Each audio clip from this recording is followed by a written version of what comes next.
Julio Gambina desde Argentina. Y el tema que quiero considerar hoy es el libre comercio. El libre comercio es una categoría histórica planteada por la economía política. Incluso antes de la escuela clásica está el dejar hacer, dejar pasar de los fisiócratas. Luego se consolida la reivindicación por la libre competencia, por el libre cambio, por el libre comercio, por parte de los primeros teóricos de la economía política. Con Adam Smith hizo continuidad. Es una estrategia histórica del capitalismo por hacer ampliar a nivel universal la mercantilización de la economía, transformar todo en mercancía.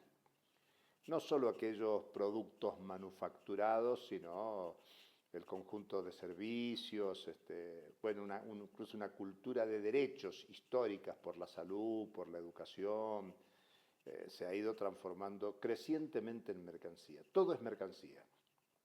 Y la lógica neoliberal, de liberalización de la economía, consolidó una perspectiva de universalización de la mercantilización. Todo es mercancía.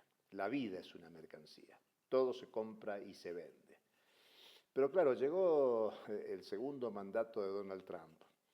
Ya se puede ver en el primer mandato, pero en el segundo mandato que algo ha cambiado en el capitalismo mundial, porque la recuperación del libre cambio que se había hecho con el neoliberalismo, allá a propósito de la crisis de los 70, las concepciones liberalizadoras volvieron a la agenda de la política económica pública.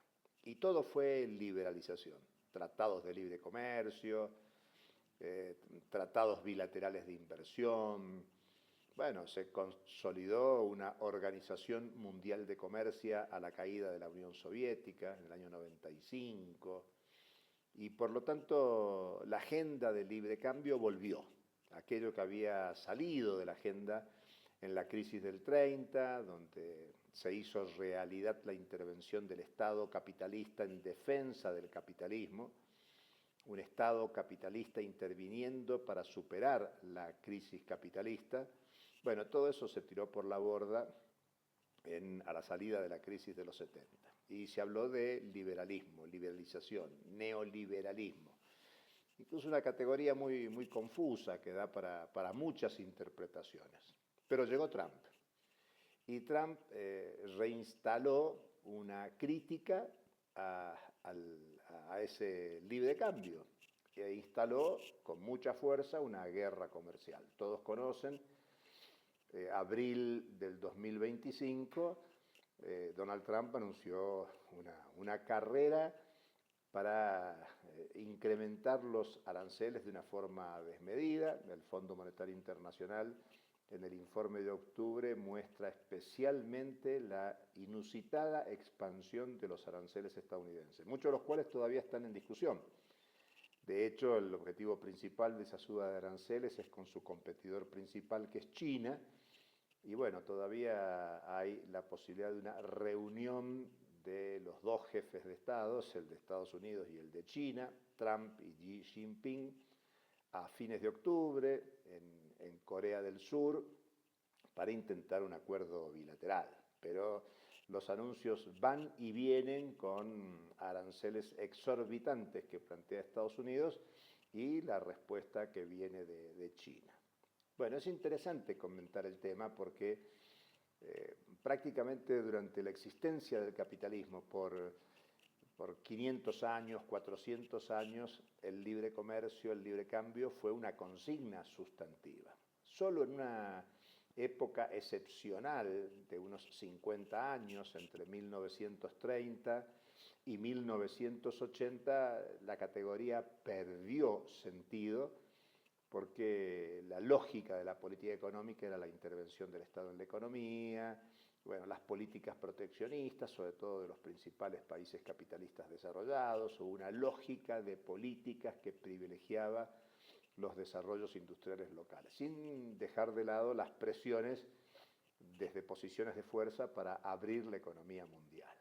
Bueno, esto es lo que está siendo puesto en crisis y convoca a debatir a quienes empujamos la crítica del capitalismo realmente existente, a que si en los últimos años de auge y expansión del neoliberalismo, de la liberalización de la economía, de la apertura de la economía, desarrollamos movimientos populares, sociales, con una prédica de confrontación contra los tratados de libre comercio, los tratados bilaterales de inversión, incluso pueden mencionarse elementos muy importantes como el resurgimiento de una estrategia global contra la liberalización desde Chiapas.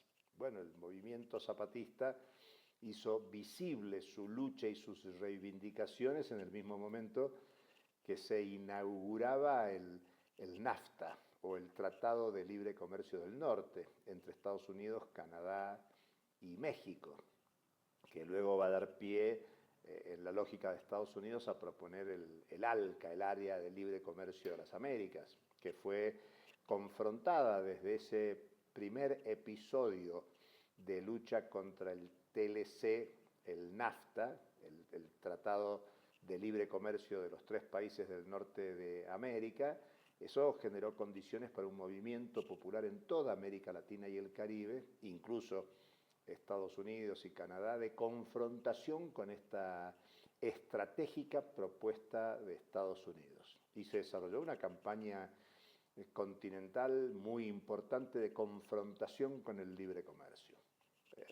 Reuniones de todo tipo, campañas de todo tipo, votaciones, movilizaciones, concentraciones, incluso se alimentaron propuestas alternativas para pensar en una integración no subordinada a la estrategia de las grandes transnacionales. Bueno, el ALCA fue derrotado en el 2005 en Mar del Plata, Argentina, en la cumbre de presidentes de las Américas, donde confluyó la cumbre popular. Y bueno, el movimiento popular organizado y algunos países con gobiernos que tenían un discurso crítico a la política del libre comercio, se generó una batalla exitosa para el movimiento popular. Pero el libre cambio igual siguió. La liberalización, los tratados bilaterales de inversiones, incluso las demandas internacionales en defensa de las inversiones continuaron.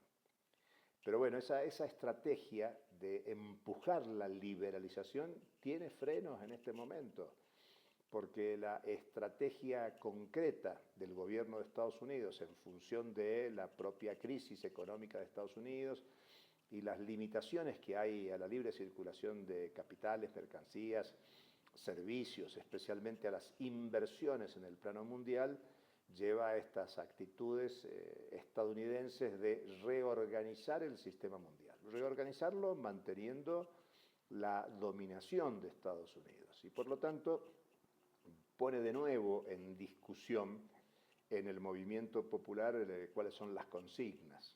Y bueno, durante un tiempo prolongado, el movimiento popular discutía entre el Estado y el mercado, como si el Estado y el mercado no fueran relaciones socioeconómicas definidas por la organización social más global, por el capitalismo.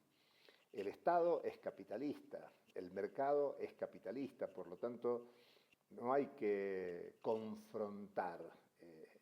No por ser estatista se es menos capitalista, no por ser propiciador del libre mercado se es más capitalista.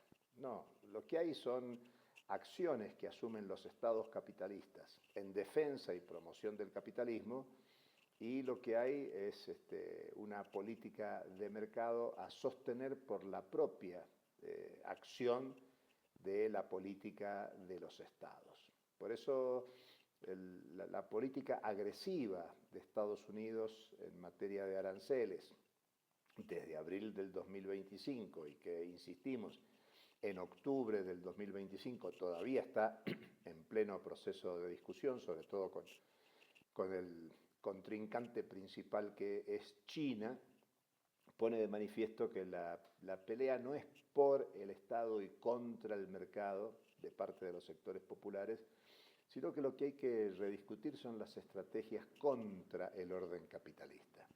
En las condiciones concretas en que el capitalismo actúa en el 2025. ¿El orden capitalista promueve la liberalización? Sí, pero al mismo tiempo también promueve políticas proteccionistas en función de sus intereses. Por eso no hay ningún empacho de potencias que sostienen un discurso liberalizador, al mismo tiempo plantear sanciones unilaterales a algunos países que obstaculizan seriamente el libre comercio. Es decir, no hay ningún problema para la política hegemónica, dominante, plantear una estrategia de liberalización de la economía y al mismo tiempo poner obstáculos a esa liberalización. La política arancelaria es una política de obstáculos. Es una política de obstáculos que además genera problemas y distorsiones en los propios países que la promueven. Caso de Estados Unidos. Estados Unidos, con esta política arancelaria, lo que está generando es un proceso de encarecimiento de los bienes y servicios que demandan y consume la población estadounidense. Digamos que aunque se sostenga que la política de elevación de aranceles mejora las cuentas fiscales porque supone una mayor recaudación, bueno, hay una contrapartida que es el nivel de actividad y el aumento de los aranceles complica el despliegue de la actividad económica, restringe la capacidad de expansión de la economía y con el incremento de los precios limita la capacidad de consumo y satisfacción de las necesidades esenciales de una parte importante de la población, sobre todo aquella de menores ingresos. Por lo tanto, el mensaje es que este tiempo histórico, 2025, tercera década del siglo XXI, la situación de la economía mundial vuelve a cambiar. Ya no se trata de empujar la liberalización de la economía en sentido estricto, sino que se liberaliza todo lo que se puede y al mismo tiempo se genera una inmensa y gigantesca intervención del Estado para favorecer a los capitales más concentrados y en el plano de el gobierno del orden capitalista, la política de aranceles, de agresión, de sanciones unilaterales que plantea Estados Unidos, interviene en la disputa por mantener la hegemonía capitalista a escala global. Hasta la próxima.